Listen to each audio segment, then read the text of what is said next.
Last night, we heard from Justin Trudeau in Canada that there's going to be a bill put forward to freeze handgun ownership, meaning you can't buy, sell, trade, or import. And it would introduce mandatory gun buyback legislation. In this announcement, Trudeau says that outside of being at the range or, sports, no one needs a gun. Okay, well, someone immediately posted a video of an encounter in Canada where a man on a snowmobile was attacked by a moose. It's so very Canadian, right? The moose is on the trail. The guy's yelling at it. And the moose actually jumps up and attacks the guy. So he pulls out his gun. He fires one shot, probably a warning, probably hitting the moose. But the moose keeps charging, so he unloads, disabling the moose before taking off. So yeah, there's a real reason outside of any political context why someone would need a weapon. This is outright shocking legislation. But ladies and gentlemen, I want to explain to you why you do need a firearm. You do need one. And I think everybody who can have one should have one. I think you should be trained properly to have one. And of course, you can tell by the title of this video, you're wondering what this has to do with Batman. Batman, my friends, is the reason why you need to have a firearm. Okay, now that you're confused a little bit, I granted the title probably explained everything to you. We have this story from Bounding Into Comics. Batman flees Antifa and Black Lives Matter style riots in new comic. These places, quote, "These places all have insurance, not my job to protect their profit margins." That's not reality. And perhaps Batman comics don't matter all that much. I can admit that. That's not the point I'm trying to make. What I'm saying is that you're seeing a clear element in our culture that is enabling violence, riots, destruction that will target you and your private business because you have insurance, right? This is what we saw during the George Floyd riots. And this is the simplest reason people need weapons. It's fascinating when the left says, I'm sorry. I always do that. When liberals, but granted, there are many leftists who are prominent and anti-gun. But it is amazing when they come out and say there's no reason to have a gun, as if someone else having a gun is the only reason you would need a gun. The argument is, in contexts of violent riots, you wouldn't need a weapon because they wouldn't have a weapon either. No. So if the person attacking you doesn't have a gun, you don't need a gun? Yet, no, that's not true. A gun is an effective means of self-defense. If someone has a baseball bat and is charging at you full speed, it doesn't matter what you use to defend yourself, protect yourself from someone who's attempting to cause you physical harm. If you have a store and someone is smashing up the windows or setting fires and they're threatening the lives of innocent people, well, acting in defense of others is self-defense. I will stress, the last thing we want to see are armed vigilantes going out and confronting violent rioters. The police should be doing their job and shutting the stuff down. But in the Black Lives Matter riots, the George Floyd riots, what did we see? Between 26 and 32 dead. David Dorn, y'all know his story.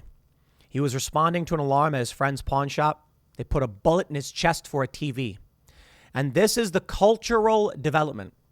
Let me read for you a little bit about this Batman stuff. But again, the issue itself isn't Batman. It's the cultural shift. It's the ideas being put out that needs to be countered. DC is from Bounding Into Comics. DC Comics continues to cycle not only the creative drain, but the moral drain as well with their latest Batman comic, Batman Fortress #1, which sees Batman flee from an Antifa and Black Lives Matter style riot. The comic is written by Gary Whitta with artwork by The Boy's Derek Robertson, sees Batman investigating an alien interference that causes global blackouts. As Batman attempts to figure out what is the cause of the blackouts, he is also called on to protect Gotham City after the entirety of the prisoners in Arkham Asylum are unleashed upon the innocent citizens. Batman's first stop is to a rooftop overlooking an electronics store that is being looted with neighboring buildings, some of them appearing to be apartments being set on fire. The rioters are even shown waving blunt objects in the air.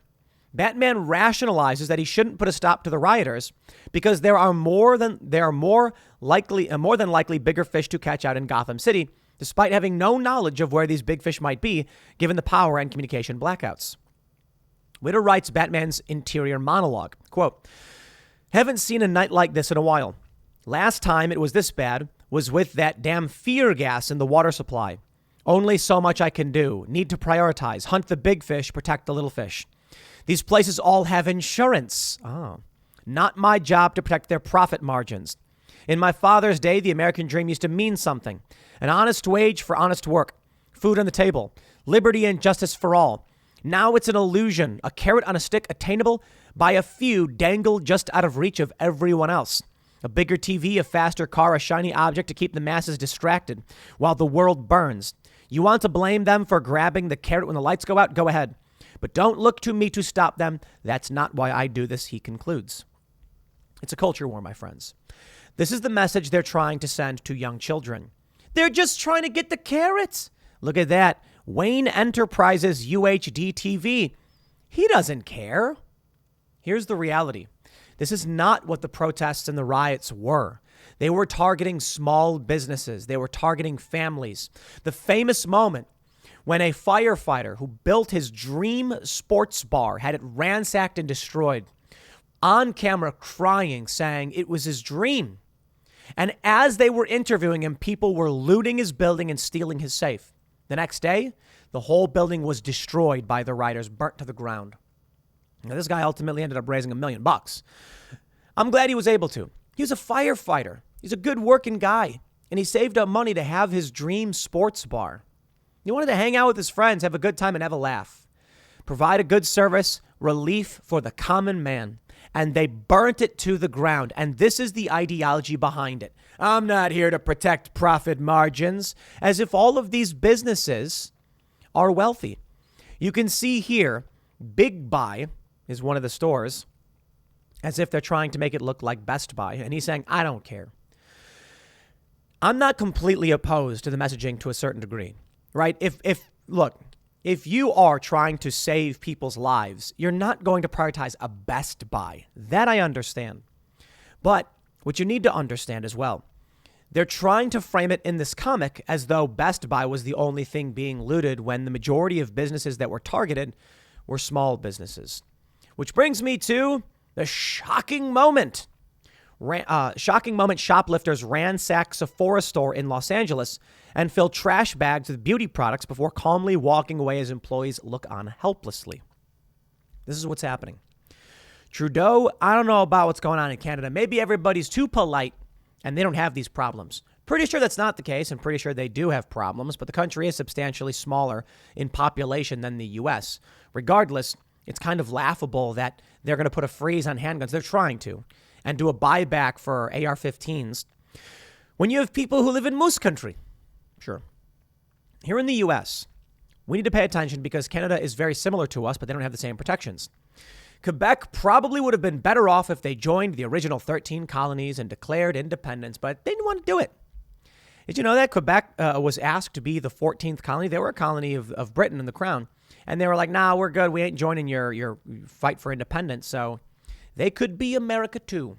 And they could have their own independence. But, you know, they're more so French. So I guess they didn't really care all that much. Well, here you go. In Canada, you have people whose doors were kicked in by police. There were people during COVID. The cops showed up and they were like, how many people are in this building? And there was like 5 people. And they're like, if there's 6 people. And they storm in and they like grab a guy and they throw him to the ground. They're arresting people. This is what happens with a disarmed population. When we talk about violent riots, you have people who are ransacking stores. Okay, fine, Sephora. Who cares about their profit margins, I guess, right? That point I will accept. At a time of great strife, I'm not going to sit here and defend Best Buy and Sephora. My bigger concern is, are you enabling the rioting that destroys the small business? Most businesses are small businesses. There's very few large chains for obvious reason because they're large chains. So when you see an electronics store and it's in every major city, there's a lot of them and they're one big chain. Well, there's only one of those.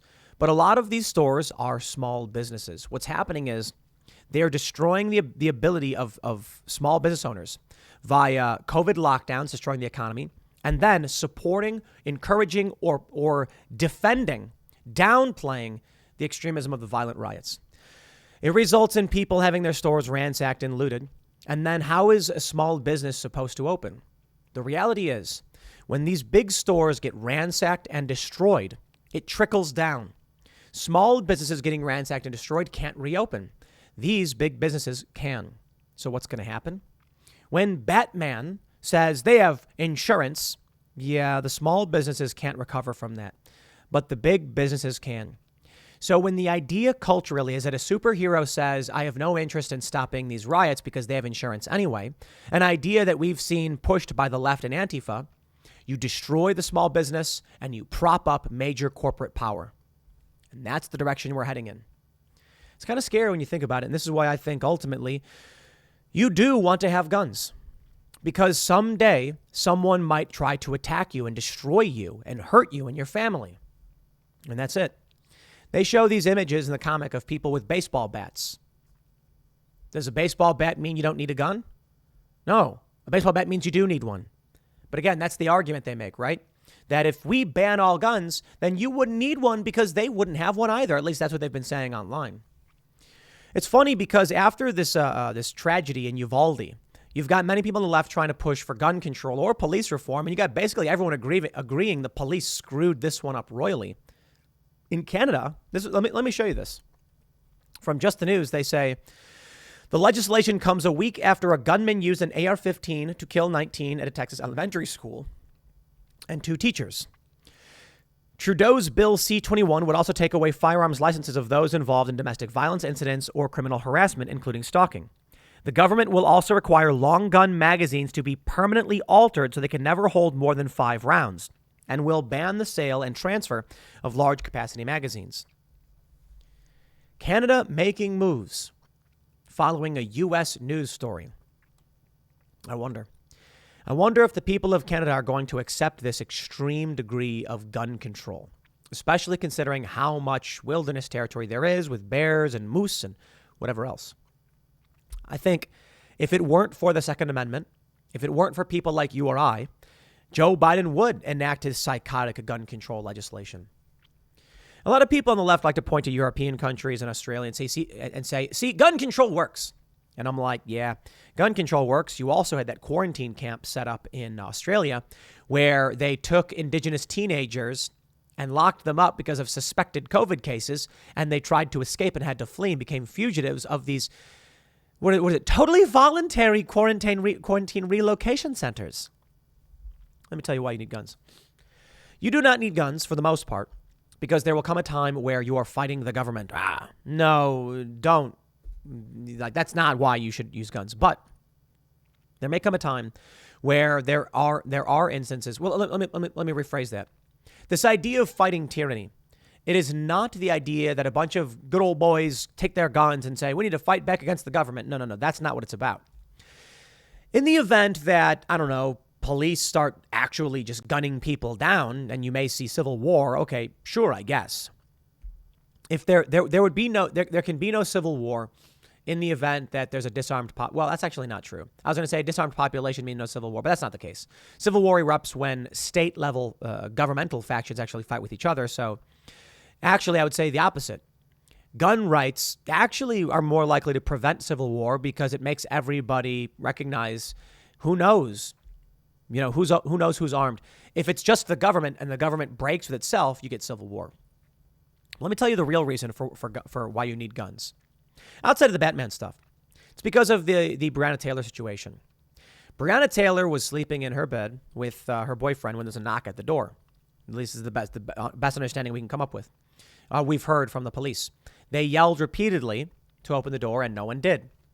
Because no one did, the police then kicked the door open, broke the door open. They may have used a battering ram. Breonna Taylor and her boyfriend were standing in the hallway hearing the banging when the door busts open and her boyfriend uses his defensive weapon and fires on those police officers, striking one in the leg, causing, I believe it was a femoral bleed. And we had that gentleman on Timcast IRL. Could have killed him. And he actually told us he agrees with the right of self-defense for people in their home. He gets it. But there's, you got to understand the full story. I thought it was a great segment. I thought it was a great interview. The fact that police know that if they break into your home, the fact that they could get shot, and this guy had the charges dropped, is a deterrent in and of itself that is powerful and needs to be maintained. In places where they don't have that right, we see these videos in the UK of the police just storming in people's homes. We see the videos out of Australia. They're overtly violating the constitutional rights of these individuals or the legal human rights of these individuals in these countries. And then we see people say, you violated their human rights. And they go, yeah, well, we'll see you in court. In the United States, police are worried. They'll set up a perimeter saying, I don't want to get shot. You know, I can tell you this. If there's one thing to point out with the Uvalde shooting, these police officers who were refusing to go in because they could get shot. Well, that's sad and pathetic. But there's something else that needs to be pointed out. If the police are unwilling to get shot, they would be unwilling to enforce the suspension of an individual's rights if they're armed. That's it. The police are called to go and seize a man's guns without due process, and they say, no way, we might get shot. Hey, how about that? The police are told to go and maybe seize property of any type without due process. And they say, the guy's armed, we're not going in. There you go. It doesn't mean they won't try to enforce. It doesn't mean that they won't cut off supplies or surround the property. But you know what's fascinating is you take a look at Waco. I actually went down to Waco not this last weekend, the weekend before, to Mount Carmel, where the ATF and the FBI massacred a bunch of kids, burned buildings down, killed a bunch of people. And they were worried about getting shot, sort of, but they weren't that worried because they knew it was a risk to the job. Granted, they went nuts and massacred a bunch of women and children, and men, women, and children. But nowadays, I wonder if something like that could happen. Ruby Ridge or Waco. Because law enforcement is going to be like, yeah, we're too scared that we'll get shot, so we're not going to go in. Maybe the real problem is, though, they were scared they would get shot, so that's why they burned the place down. Now, it's disputed as to whether or not they burned the place down. I think most people believe they did. The FBI's argument is that the people in those buildings set fire to themselves. Or it must have been an accident. Huh. How about that? No, many people believe that it was the feds who set the fires because they didn't want to go in. So there's issues, there's problems. But here's ultimately what I want to get to. You know, the Batman comic shows the shift in culture, that nobody cares about civilization being destroyed. I'm not a big fan of American gluttony. And I think America has a very serious gluttony problem. We went to the mall, we went to a Walmart the other day, and it's like 75-inch TV, $800. And I was just like, why? Wow. These TVs have become so expensive. People need to get outside and touch grass, right? That's the saying, right? It got me thinking. This past weekend, I went and saw Firestarter. Now that I'm hearing great things about Top Gun Maverick, I'm kind of feeling like, man, I should have gone see Top Gun Maverick. But anyway, I didn't care to see it. I've not seen Top Gun. And we went to the movies and nobody was there. No joke. Nobody was there. The building was basically empty. I think I saw like 10 people total on a Saturday night. We walk outside. It's this big shopping center. We played billiards before. We went to pool hall. Nobody was there. Maybe like 20 or 30 people in this massive pool hall that has a capacity of several hundred. And then I'm just like, where is everyone? We went to an ice cream shop and we were asking the hours. Like one day we showed up and you were closed. Even the hours say that you were open. And they're like, we're short staffed. We can't be open. Wow. So where is everybody? I was like, where are the people to work? Where are the people to go to the movies? Oh, seriously. We went down to Winchester, Virginia to Old Town. That was cool. Bought a bunch of old retro games. It was a bit more crowded there. A lot of people were just sitting outside. And I wondered to myself, where is everyone? This doesn't make sense. Where are the people? If they're not working because they don't want to work because there's not enough money, why aren't they going out and seeing movies or doing anything? Maybe they have no money, I guess, so they're all at home. Wouldn't they be outside doing something? And then I thought about it after seeing all this stuff, you know, maybe people are. Maybe they're out at the park. Maybe they don't need money. Maybe they're just like, I don't need to work because I have enough money saved up. I don't know. You know, this is what doesn't make sense to me is that you still got to pay rent and you still got to eat. So where are the people who are working to pay rent and eat? No idea. Some people have mentioned different areas of their towns are crowded or whatever. Everything seems desolate. Are people just sitting inside their houses playing video games and wasting away? Maybe. Maybe that's what's happening. I honestly have no idea. But I think what we need in our civilization is to get away from the material gluttony and to get back to physical activity. We should be finding joy in play some ultimate frisbee. Go for a hike. Don't go and get a TV and a video game. Don't riot and loot. I think we have a lost generation coming. I was reading an article about Leah Thomas, the transgender swimmer, who says that they just want to be their true selves and they're going to compete and they don't care about anybody else, blah, blah, blah. And I said, this is an example of the egotism and narcissism plaguing the younger generation. I tweeted about it. Hopefully I triggered a bunch of weirdos, I guess. I was seeing that. And then I saw this article from, about Batman. And I'm just like, man, we are facing extreme cultural decay. Burn it down, destroy it all. I wonder what's going to happen to people. We have a drought in California. They're saying water rationing. We have a major energy shortage. Diesel is going to go up to $6. There's a food shortage, a baby food formula shortage. I wonder if people are going to lose their minds and riot. I wonder what that means for you. With the food shortages, with now the housing market's collapsing. So hope you're ready for this one. I wasn't so sure, because the cost of materials being so high. But what's happening is that nobody can buy houses, so the prices are dropping, which means people are going to lose a lot of their investment. We'll see how this plays out. But I have to wonder a few things. Is it surprising to anybody that the people who are advocating for lowering the population growth also advocate for things like sterilizing kids, vote for people who enact policy that destroy the economy and stagnate growth? I'm not surprised by it, whether intentional or otherwise, right? So I wonder what this will mean for us come August, right before the midterms. If it does fall into chaos, if you do find yourself in a city disarmed and being threatened by rioters, will you vote Republican or Democrat? I don't know. But I do think it's funny that this Antifa narrative has seeped into Batman. I'll leave it there. Next segment's coming up at 1 p.m. on this channel. Thanks for hanging out, and I'll see you all then.